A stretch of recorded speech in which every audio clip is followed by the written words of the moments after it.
Excuses, excuses. They're just politely turning me down. Alam mo, ang duduwag ng mga hayop na yun eh. Puro walang utang na loob. Yung law firm ni Hill, can you set up a meeting? Just get me an appointment. Ako nang bahala. Gawa mo ng paraan. Please. Okay. Salamat. Okay. Aalis ka na naman? Bibisitahin ko lang si Ino. What is this? A countdown to Ino's death anniversary? Kakagaling mo lang doon isang araw, di ba? I noticed that lately, panay ang labas mo.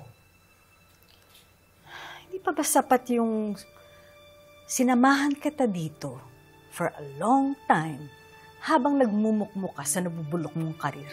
As if naman may choice ka. Nobody wants us out after what happened. Kulang na lang eh.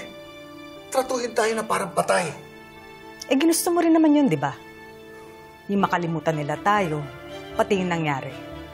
Kesa hanapin natin ang katotohanan para sa nangyari sa anak natin. This lockdown has been too long, Cons. Don't worry, I will go out discreetly like I always do. Hindi naman ako magpapapress con. Dadalawin ko lang si Ino na parang nakalimutan mo na rin.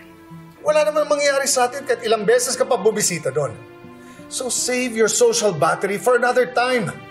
Yung mas mapapakinabangan natin. Pati ba naman yun, pagdadamot mo sa akin? Visiting my own son? My own son! Kung ayaw mong dumalaw, then don't! Don't dare tell me how to grieve for him! You think it's easy for me? Gusto ko siyang puntahan doon sa sementeryo, but every time I see his name on that stone, it's like reliving everything all over again. So please, Lorena, the best thing for us to do is just to accept that he's gone.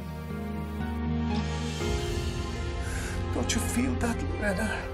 Doesn't it tear you apart? No. Madali yan para sa akin. It makes me stronger.